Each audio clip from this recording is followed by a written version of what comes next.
Hey everyone, Mike here from AMB. I've been reviewing the Superior XP 919 alloy hardtail from BikesOnline recently. This one comes in at $19.99, direct to your door from BikesOnline, which means you're going to be ordering it online, choosing your size from one of the 4 sizes and building it up yourself. There's a little bit to go into, so let's jump straight into the bike review.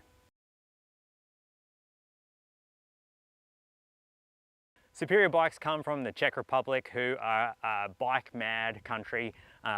This bike here is one of their alloy hardtails. They've got some carbon frames using the same frame design as well. They've also got some really competitively priced cross-country dualies.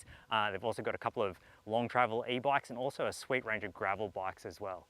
But looking closely at the XP 919, selling for $19.99, it's a great fit for the sub $2,000 hardtails that we did a bunch of reviews on in 2023. And so I'm going to look at it through the same kind of lens. Looking over the whole bike, we see a lot of the features that we saw on the sub $2,000 hardtails that we tested last year. So we've got a 12-speed Shimano Dior group set, which has got an SLX rear mech on there too. It's also got Shimano 2-piston brakes. It's got a Shox Duty TK suspension fork, which has got a remote lockout and also rebound damping as well. I really like that this fork has an air spring too, because it means you can adjust that to suit your riding and your weight. The alloy frame has some pretty sensible geometry. I'll go into that a little bit more in detail. But features wise, it's got a boost through axle. It's got quite wide spacing for tire clearance. There's no chainstay bridge or seat stay bridge, so there's nothing for mud to pile up on.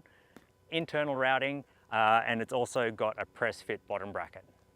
In terms of the wheels, they are an alloy rim with 25mm internal, some Racing Ralph Schwalbe tyres on there. They are just a YB tyre, so they come with tubes and you're going to have to run it with tubes unless you get some new tyres. Details count, and I think what I found when I was testing some other sub $2,000 hardtails last year is the finishing kit really makes a difference for how comfortable you are on the trail around ergonomics. So really nice touch here. Superior do have a proper physique saddle on there. The bars are nice 760mm width. They're a flat bar, but with just enough sweep to be comfortable. And also you've got some nice lock-on grips there, so you don't have an overly mushy grip that's twisting around.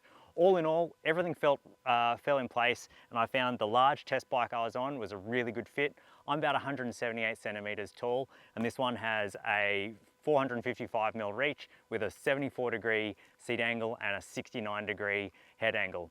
They might not sound that progressive if you're looking at trail geometry, but I think for entry-level hardtail, they're about just right. It does give you a nice centered riding position, but not one where you're going to have to be really driving the front wheel like a longer and lower slacker bike will need you to do. It just lets you get on and get out riding.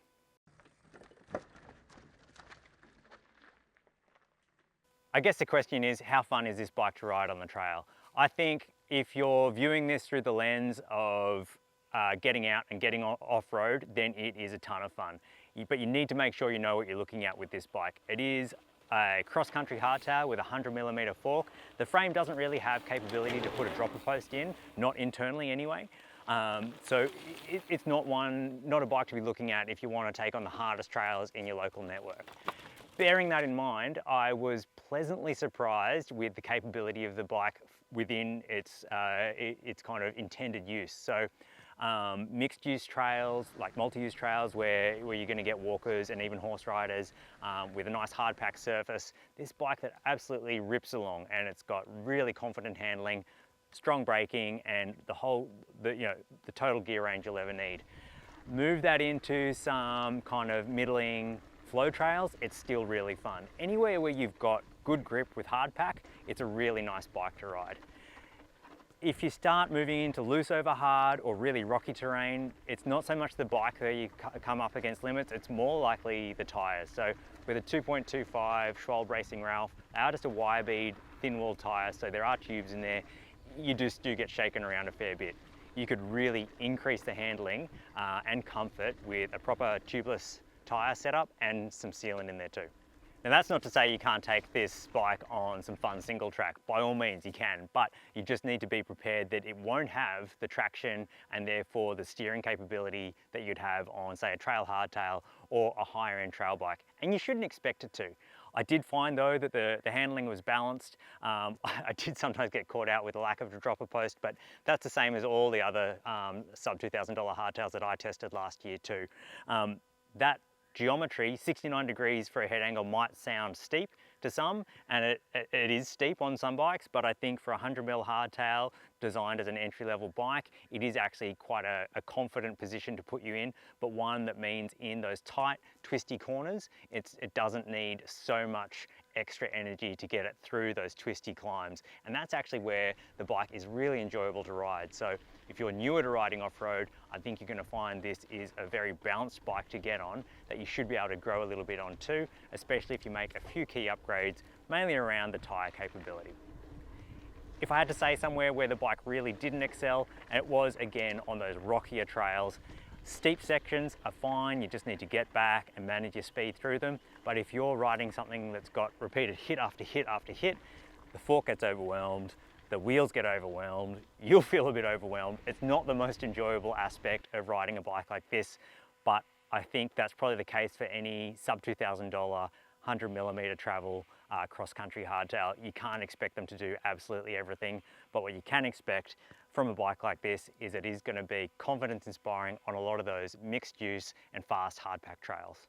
Kudos to Superior Bikes for speccing this bike so thoroughly. Yes, I'd like it to have higher quality tyres on there, but most bikes at this price range don't really come with tubeless ready wheel set.